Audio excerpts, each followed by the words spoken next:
এই দেখো সোনা, প্লাজো খুলে ফেলেছি, এখন একটু আদর করে লাগিয়ে দাও।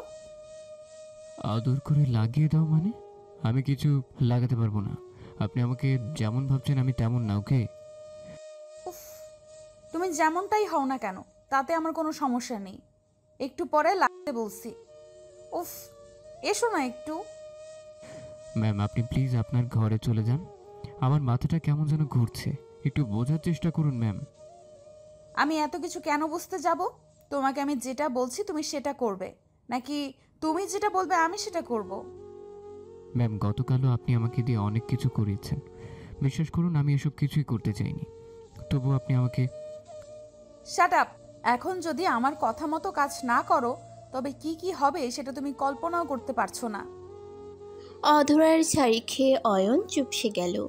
অধরা সবসময় অয়নের পেছনেই লেগে থাকে, যদিও অয়ন জানে না যে অধরা কেন তার সাথে এমন করছে। অয়ন অধরাদের বাড়িতে ব্যাচেলর হয়ে ভাড়া থাকেন।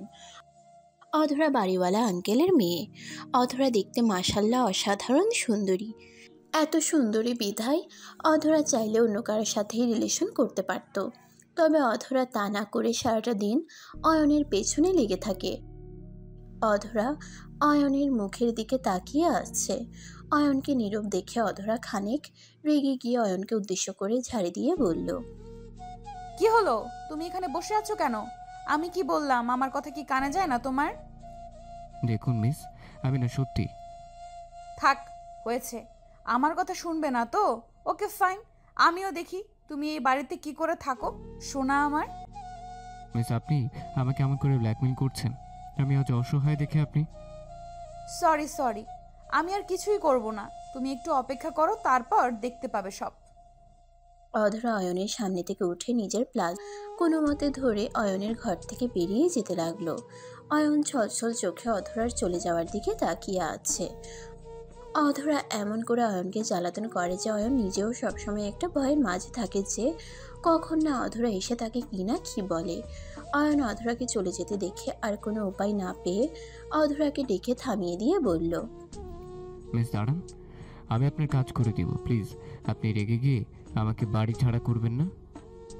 অয়নের কথাটা শুনে অধরা থমকে দাঁড়ালো। অধরা ঠাই থমকে দাঁড়িয়ে ঘাড় ঘুরিয়ে পেছন ফিরে অয়নের দিকে তাকালো। অয়নের দিকে তাকাতেই অধরা খানিক খুশিতে গদগদ হয়ে গিয়ে অয়নের দিকে এগিয়ে এলো। অধরা অয়নের দিকে এগিয়ে এসে অয়নকে উদ্দেশ্য করে বলল, এই মাত্র তুমি আমাকে কি যেন বললে? আমি না ঠিক শুনতে পাইনি, আবার একটু বলো তো জান। তেমন কিছু না, শুধুমাত্র বলেছি যে আপনার কাজ আমি করে দিব। আপনি প্লিজ কারো কান ভারী করিয়েন না। উফ, এই দুষ্টু, তুমি এমন কেন? তখন আমি এতবার করে যখন বলছিলাম, তখন তো আমার কথাটা তুমি শুনলে না, আর এখন শুনছো ফাজিল? কি আর করবো বলুন, আমার কপাল আর কি। দিন কি করতে হবে দিন। হুম, এখন থেকে আমার কথা মতো চলবে। জানো তো, আমার মাথা গরম হয়ে যাওয়া মানে তোমার জন্য সেটা মোটেও ভালো কিছু নিয়ে আসবে না। তার বলতে আপনি যেমন... কিছু কি বললে? কই না তো, আমি আর কি বলবো মিস, আপনি দিন আমি করে দিচ্ছি। অয়নের কথা মতো অধরা অয়নের দিকে নিজের প্লাজোটা মাঝে ফিতে গুজে দিল। অয়ন অধরার প্লাজোতে ফিতে গুজে দিতেই অধরা অয়নের গালের উপর আলতো করে নিজের ঠোঁট জোড়া বসিয়ে দিয়ে ভালোবাসার পরশ এঁকে দিল অধরার গালে। অয়ন অধরার গালের উপর ভালোবাসার পরশ এঁকে দিয়ে অয়নের রুম থেকে বেরিয়ে গেল। অধরা অয়নের রুম থেকে চলে যেতেই অয়ন একটা দীর্ঘশ্বাস ফেলল। একটা পাগলির জ্বালাতন থেকে অয়ন মুক্ত হয়েছে, এখন একটু প্রাণ খুলে নিঃশ্বাস নেওয়া যাবে।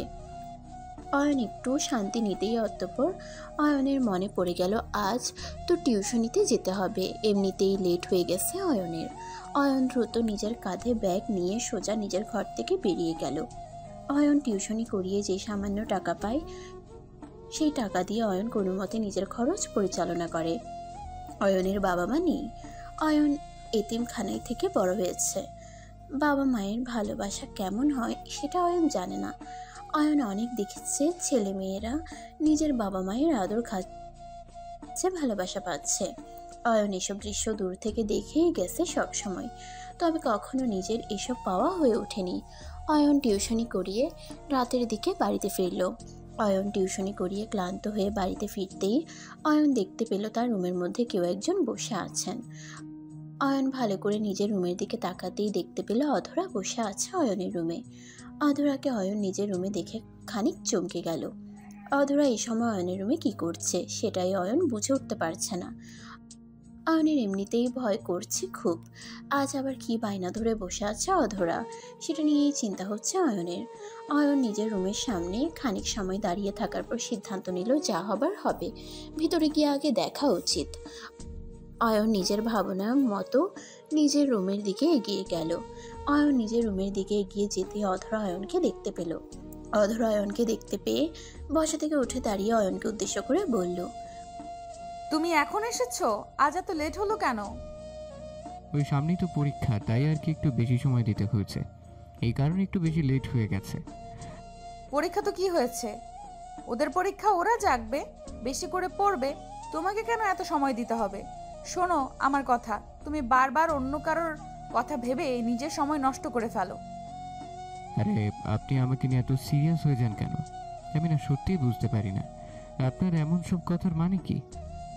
এইসবের মানেটা কি সেটা কি সত্যি তুমি জানো না? আর সত্যি কি তুমি বোঝো না কিছু? না, আমি এত কিছু বুঝতে পারি না। দেখুন মিস, আপনি যদি আমাকে নিয়ে কিছু ভেবে থাকেন, তবে আমি আপনাকে একটা কথা বলতে চাই। আপনি ভুল স্বপ্ন দেখছেন, এটা কখনো সম্ভব হবে না। সম্ভব হবে না কেন? আমি সত্যিই তোমাকে চাই, আর এতে যখন কোনো পাপ নেই তখন এইটাকে আমি সত্যি করে তবে ছাড়বো। দেখুন মিস, আপনি সবসময় হয়তো আমাকে ফোর্স করেন, আর আমি আপনার ফোর্স করাতে আপনার কথা শুনি। তার মানে এই না যে ভালোবাসার মতো পবিত্র একটা শব্দ নিজের জেদ দ্বারা সম্ভব হবে। অয়নের কথাটা শুনে অধরা চুপসে গেল। অয়ন অধরাকে সরাসরি না হলেও অয়ন অধরার ভালোবাসাকে ফিরিয়ে দিচ্ছে।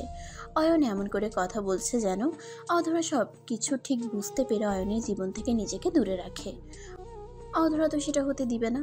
অয়ন অধরার প্রথম ভালোবাসা। ভালোবাসা একটা বিশ্বাস। ভালোবাসার মানে একসাথে থাকা নয়, ভালোবাসার মানে হলো একজন মানুষকে চোখ বন্ধ করে বিশ্বাস করা। আর এই বিশ্বাস সবাই অর্জন করতে পারে না। তাই তো ভালোবাসার প্রত্যাশা হাজার জনে করলেও ভালোবাসা কিন্তু সবার কপালে জুটে না। অধরা একটা দীর্ঘশ্বাস ফেলল। অধরা দীর্ঘশ্বাস ফেলে অয়নের দিকে দৃষ্টিপাত করল। অয়ন নিজের মাথাটা নিচু করে দাঁড়িয়ে আছে। অয়নকে মাথা নিচু করে দাঁড়িয়ে থাকতে দেখে অধরা অয়নের আরও কাছে এগিয়ে গেল। অধরা অয়নের কাছে এগিয়ে গিয়ে অয়নের শার্টের কলার চেপে ধরল। অধরা অয়নের শার্টের কলার চেপে ধরতেই অয়ন হকচকিয়ে উঠল। অয়ন হকচকিয়ে উঠতেই অধরা অয়নকে উদ্দেশ্য করে বলল, শোনো মিস্টার অয়ন, আমি তোমাকে একটা কথা পরিষ্কার করে বলতে চাই। তুমি যদি আমাকে আপন করে না নাও তবে আমাকে আর কেউ আপন করতে পারবে না। অধরা, আপনি ভুল করছেন। আমার কাছে আপনাকে দেওয়ার মতো কিছুই নেই। আপনি চুপ, আমার কথা এখনো শেষ হয়নি। আমি যদি তোমার আপন না হতে পারি তবে তুমিও কখনো অন্য কাউকে আপন করতে পারবে না, কারণ আমি সেটাও হতে দিব না। ক্লিয়ার? এটা কেমন কথা? আমি তো আপনাকে ভালোবাসি না। বাসবে, আমাকে ভালোবাসতে হবে। 10টা মেয়ের মাঝে যা যা আছে বিধাতা আমার মাঝেও ঠিক তাই তাই দিয়েছেন, তবে একটা জিনিস একটু স্পেশালভাবে দিয়েছেন, আর সেটা হলো তোমার প্রতি ভালোবাসা। অধরা, আপনি আবার কথা? একদম চুপ, খাবার বেড়ে রেখেছি, চুপচাপ খাবার খেয়ে ঘুমিয়ে পড়ো। আমি আসছি। মাথাটা খারাপ করে দিয়েছো তুমি, এখন মাথাটা ঠান্ডা করতে যেতে হবে। অধরা আর কিছু বলল না। অধরা হানহান করে অয়নের সামনে দিয়ে হেঁটে চলে গেল। অধরা অয়নের সামনে দিয়ে হেঁটে চলে যাওয়ার পর অয়ন নিজের ঘরে চলে গেল। অয়ন নিজের ঘরে গিয়ে চুপটি করে বসে থাকলো। অধরা অয়নের উপর এমনভাবে রেগে যাবে সেটা অয়ন নিজেও কল্পনা করতে পারেনি। তাছাড়া অয়নও তো অধরাকে তেমন কিছু খারাপও বলেনি। অয়নের কাছে তো সত্যিই কিছু নেই।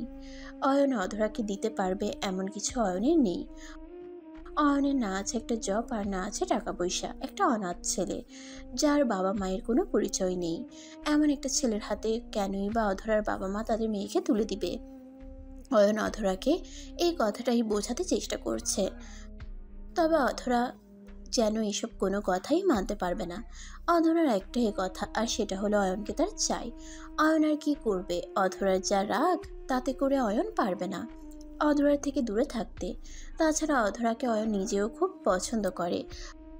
তবে নিজের মনের কথাটা বলার সৎসাহস অয়নের নেই। অয়ন অধরার বেড়ে রাখা খাবারগুলো খেয়ে নিল। অতঃপর অয়ন ঘুমিয়ে পড়ল। সকালবেলা অয়নের ঘুম ভেঙে গেল অধরার ডাকে। অধরা অয়নের রুমের দরজার সামনে এসে বেশ শব্দ করে অয়নের ঘরের দরজা ধাক্কাচ্ছে। অয়নের ঘুম ভেঙে যেতেই অয়ন হকচকে উঠে দরজাটা খুলে দিতেই অধরা অয়নকে উদ্দেশ্য করে বলে উঠল, এমন করে পড়ে পড়ে ঘুমালে চলবে? চারিদিকে তো চোখও একটু রাখতে হবে। কি হয়েছে মিস? আপনি আজ সকাল সকাল আমাকে এমন করে ডাকছেন কেন? ডাকবো না কেন? আমি না একটা কথা কিছুতেই বুঝতে পারি না যে তুমি আসলে এমন কেন। হ্যাঁ, কি করেছি সেটা তো বলবেন। এই যে সরকারি চাকরির জন্য আবেদন তো করেছো, অথচ সেই কাগজপত্র রিসিভ করতে ভুলে গেছো। এই দেখো তোমার জন্য চিঠি এসেছে। অধরার কথাটা শুনে অয়নের চোখ থেকে খুশির জল গড়িয়ে পড়ল। অয়ন নিজের কানকেও বিশ্বাস করতে পারছে না। অয়নের এতটা বছরের স্বপ্ন ছিল এই চাকরি, আর সেই স্বপ্নটা এখন পূর্ণ হচ্ছে। অয়ন খুশিতে পাগল হয়ে যাওয়ার অবস্থা হয়েছে। অধরা অয়নের চোখের কোণে নোনা জল দেখে অয়নকে বলল, এই পাগল, কি হয়েছে? কান্না করছো কেন? আজ তো তোমার কান্না করার কথা নয়। আজ হলো মহা খুশির দিন। এই দিনে কান্না না করে মিষ্টি মুখ করাও। অয়ন অধরার কথাটা শুনে কোনো কথা বলল না। দুম করে অধরাকে জড়িয়ে ধরল। অয়ন অধরাকে দুম করে জড়িয়ে ধরতেই অধরা ভীষণ রকমের চমকে উঠল। অধরা যেন এসব কিছুর জন্য মোটেও প্রস্তুত ছিল না, তাছাড়া প্রস্তুত থাকারও কথা নয়। অয়ন কখনো অধরাকে জড়িয়ে ধরবে বা ধরতে পারে এমন প্রত্যাশা অধরার কখনো ছিল না অয়নের থেকে, কিন্তু আজ সেই অয়ন অধরাকে জড়িয়ে ধরেছে। অয়ন অধরাকে সকলের সামনে জড়িয়ে ধরতেই অধরা অয়নের পিঠের উপর আলতো করে নিজের হাতটা রেখে অয়নকে সাহস দিতে লাগলো। অধরা অয়নকে উদ্দেশ্য করে বলল, সব সময় আমি আছি তোমার পাশে। বিধাতা নিজে তোমাকে তোমার লক্ষ্যের দিকে এগিয়ে নিয়ে যাবে। শুধুমাত্র নিজের উপর বিশ্বাস রাখো। আমি এতটা দিন বেকার ছিলাম, কতটা কষ্ট করেছি আমি শুধুমাত্র আজকের এই দিনটাকে দেখার জন্য। অথচ আপনি জানেন না আজ আমার কতটা খুশি হয়েছি। আমি সব জানি, আর তোমার উপর আমার এমনিতেও অনেকটা বিশ্বাস ছিল। আমি জানতাম তুমি পারবেই পারবে। ধন্যবাদ। আমার উপর এখন অবধি কেউ এতটা বিশ্বাস রাখেনি কখনো। এই প্রথম তুমি আমার উপর বিশ্বাস রেখেছ। ধন্যবাদ তোমাকে। অয়নের মুখ থেকে ধন্যবাদের কথাটা শোনার পর অধরা খানিক চটে গেল। অধরা তো অয়নের পাশে এই সামান্য ধন্যবাদ পাওয়ার জন্য থাকেনি, বরং সুখে দুঃখে সবসময় অয়নের পাশে থাকার জন্য অধরা অয়নকে সাপোর্ট করে গেছে। আর সেই অয়ন কিনা অধরাকে সামান্য ধন্যবাদ দিয়ে কেটে পড়তে চাইছে। অধরা অয়নকে নিজের থেকে সরিয়ে দিল। অধরা অয়নকে নিজের কাছ থেকে সরিয়ে দিতেই অয়ন অধরাকে কৌতূহলী কণ্ঠে জিজ্ঞেস করলো, কি হলো, সরে গেলেন যে? আমাকে ধন্যবাদ দিয়ে কি ভেবেছো আমি তোমাকে নিজের বুকের সাথে আগলে নেব? অসম্ভব। আমি তোমার পাশে সারা জীবন থাকতে চাই। যদি আমাকে রাখতে চাও তবে বুকে টেনে নাও, আর নয়তো আসছি। পাগলি একটা। এসো এইদিকে। অয়ন অধরাকে নিজের বুকে টেনে নিল। ভালোবাসা সত্যি অদ্ভুত, কখন কার জীবনে কাকে নিয়ে আসবে বলা মুশকিল। যে অধরাকে অয়ন একটা এতিম ঘরের ছেলে কখনো চিনতো না, আজ সে অয়ন অধরাকে ছাড়া বিকল্প কিছু চিন্তা করতে পারছে না। ভালোবাসা তো একটাই কে বলে, অয়ন আর অধরার জন্য সবাই দোয়া করবেন, তারা যেন সবসময় এমন করেই ভালোবাসে নিজেদেরকে বন্দি করে রাখতে পারে। বন্ধুরা, ভিডিওটি কেমন লাগলো তা অবশ্যই আমাকে কমেন্ট করে জানাতে ভুলবেন না। পেজ থেকে দেখে থাকলে অবশ্যই পেজটিকে ফলো করে দিবেন, আর চ্যানেল থেকে দেখে থাকলে অবশ্যই চ্যানেলটিকে সাবস্ক্রাইব করে পাশে থাকা বেল আইকনটা বাজিয়ে দিবেন। আর নিত্য নতুন এমন সুন্দর সুন্দর ভালোবাসার গল্প পেতে voice of Priyanka Facebook page এবং প্রিয়াঙ্কাস ক্রিয়েশন ইউটিউব চ্যানেলের পাশেই থাকবেন। ধন্যবাদ সবাইকে। দেখা হচ্ছে আগামীকাল নতুন কোনো গল্প নিয়ে। ততক্ষণ পর্যন্ত সবাই ভালো থাকবেন, সুস্থ থাকবেন, আর আমাকে সবাই অনেক বেশি দোয়া এবং ভালোবাসা দিবেন। আল্লাহ হাফেজ।